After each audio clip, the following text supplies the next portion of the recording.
Rupanya, perjuangan melawan globalis sekarang main shadow alias jadi pada ngumpet. Menarik banget ini. Asli data terbaru yang Bosman dapatkan membuat lumayan otak jadi loading. Intinya, globalis menyikat habis lawannya begitu muncul di permukaan, sehingga sampai harus ngumpet dan bermain dalam bayangan. Kita urai sedikit. Globalis saat ini main di permukaan, terang-terangan, terbuka, dan banyak kendali atas negara besar. Globalis tidak ada tutup-tutupan lagi. Kendali atas kepala negara di banyak negara dengan membuat mereka menang menggunakan alat voting yang globalis punya. Lalu pejabat baru tadi merupakan leng arm globalis. Kaki tangannya globalis. Benar-benar terbuka, benar-benar terang-terangan. Globalis di belakang Xi Jinping, globalis di belakang Partai Demokrat Amerika. Benar-benar terang-terangan saat ini. Keingat ketika globalis masih muda di awal abad pertengahan dihajar monarki Perancis, dihajar strateginya Vatikan. Sekarang jadi terbalik. Waktu itu globalis berdarah-darah diuber-uber dan diacak-acak oleh kaum nasionalis, kaum monarki, dan institusi agama. Monarki, negara atau state, serta organisasi agama sekarang dimainkan dan dikendalikan globalis. Sampai kaum patriotis nasionalis harus ngumpet di gua-gua dan di gorong-gorong.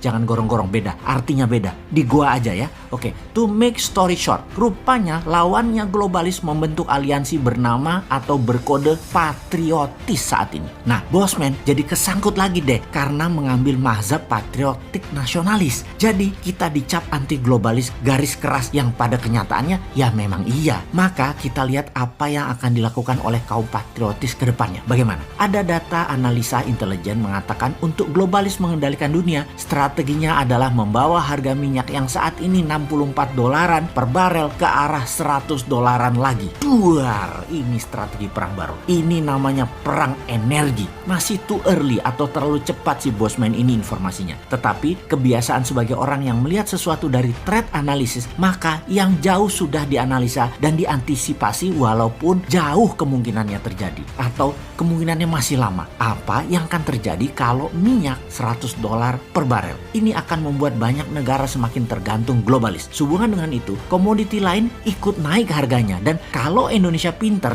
di sini Indonesia lah harusnya yang paling diuntungkan. Ini yang sering kaum new mind gregetan atas apa yang negara Indonesia harusnya bisa cantik bermain di geopolitik dunia. Nah, koda kapal harus pandai memainkan layar dan kendali. Harus pandai memainkan rem tangan dan pedal gas. Harus pandai kapan tali layangan diulur atau ditarik. Jadi apa yang kita Indonesia harus lakukan sekarang? Baik, kita ulangi berkali-kali apa yang harus dilakukan jika bernegaranya faham. Negara besar yang punya 1,5 miliar penduduk yang sangat memerlukan kekayaan alam negara penghasil mineral dan kekayaan alam terbarukan harus mengerti bagaimana cara mereka mengelola. Untuk memenuhi kebutuhan tersebut, negara tersebut mereka rela terlihat menuruti kemauan permintaan apa-apa saja negara penghasil sumber daya alam yang ditarget selama dapat sumber daya alam tersebut walaupun menyedot aset nasional negara penghasil tersebut dan harus disedot. Kebetulan permintaan pejabat bernegaranya memang sederhana, hanya teknologi, hanya modal, tenaga kerja, dan membangun etalase untuk terlihat membangun seperti jalanan, jembatan, bangunan statis-statis deh yang kalau nggak dipakai ya rugi bandar dan mereka nggak peduli. Pokoknya mereka bangun aja permintaan yang terlihat keren tadi. Kalau permintaannya lebih elegan dan pintar, misalnya mintanya yang dinamis, yang bergerak. Misalnya, ya kamu dapat sumber alam Indonesia, tetapi masuk perairan Indonesia, kapal-kapal kamu bayar asuransi. Pasti nggak bakal disetujui permintaan tersebut. Atau kami Indonesia, kalau beli barang dari negara kamu pakai rupiah ya, nggak pakai uang negara kamu. Nah itu baru NKRI garis lurus pejabatnya. Tapi